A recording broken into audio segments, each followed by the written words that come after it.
Halo, apa kabar? Selamat datang di Finance Project. Kali ini kita akan review buku Accidental Genius karya Mark Levy.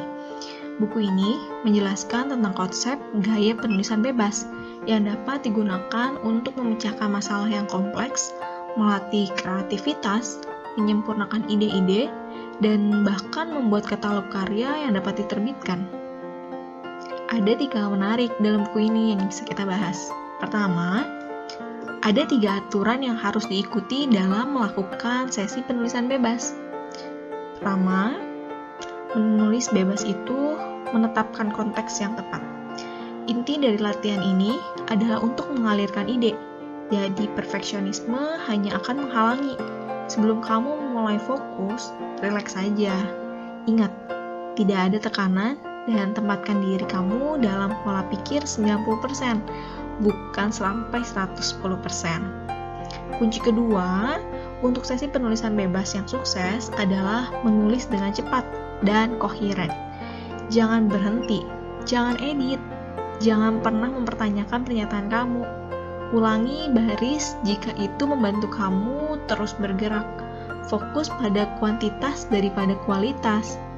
Dan yang ketiga, dan ini juga melengkapi poin kedua, tetapkan batas waktu, baik itu alarm, menunggu pembuat kopi, atau siklus mesin cuci. Titik awal dan akhir yang tetap akan membantu kamu fokus dan bergerak cepat.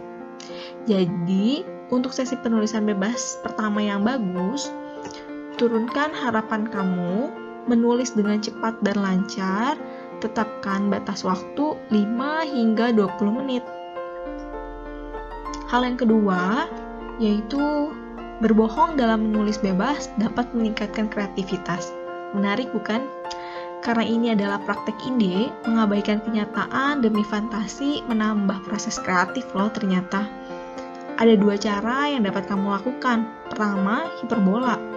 Ubah membungkuk menjadi berlari, rumah menjadi gedung pencakar langit, dan biasa-biasa saja menjadi menyenangkan. Yang kedua, penulisan kebalikan. Contohnya, jika hujan sekarang mungkin cerah, lambat menjadi cepat, yang tadinya sepi menjadi berisik. Latihan lain yang dapat kamu coba adalah membayangkan percakapan dengan karakter fiktif atau orang yang kamu kenal. Menulis surat yang didedikasikan untuk sekelompok orang atau diri kamu di masa lalu. Kamu bahkan dapat membayangkan pertanyaan apa yang akan ditanyakan oleh karakter-karakter ini kepada kamu dan kemudian mencoba menjawabnya. Inti dari berbohong dalam tulisan bebas adalah mempertanyakan asumsi yang kamu pegang dan melihat apakah ada jalur baru yang belum dijelajahi oleh neuron kamu.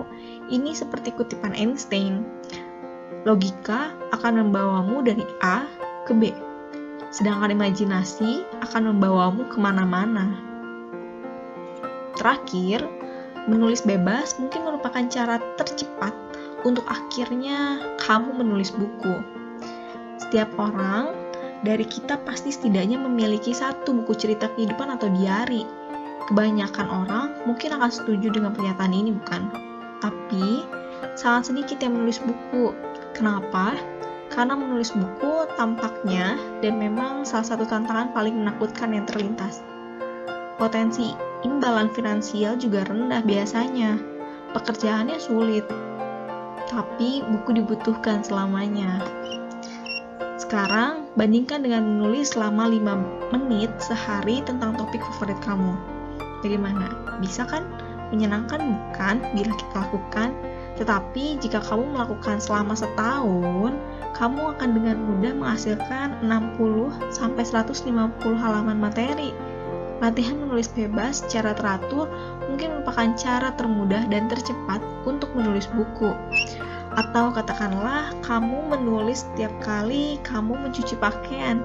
3 sesi 1 jam setiap minggu, kamu akan dengan mudah menulis 500 halaman dalam setahun.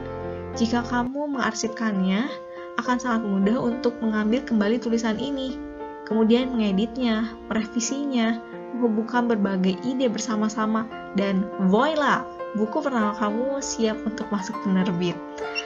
Bahkan jika kamu tidak berniat untuk menerbitkan buku, menyimpan arsip sesi penulisan bebas ini dengan sistem penyimpanan yang baik akan dengan cepat menambah simpanan ide yang tidak ternilai loh. Sebagian besar sains setuju, kejeniusan bukanlah sifat genetik yang dimiliki oleh segelintir orang yang luar biasa. Kejeniusan terjadi pada saat-saat kebetulan. Dalam Accidental Genius, Mark Levy menyajikan praktik untuk memfasilitasi pertemuan kebetulan di otak kita. Lebih banyak menulis bebas, lebih banyak neuron yang menyala, lebih banyak juga ide bagus. Itulah idenya. Terima kasih.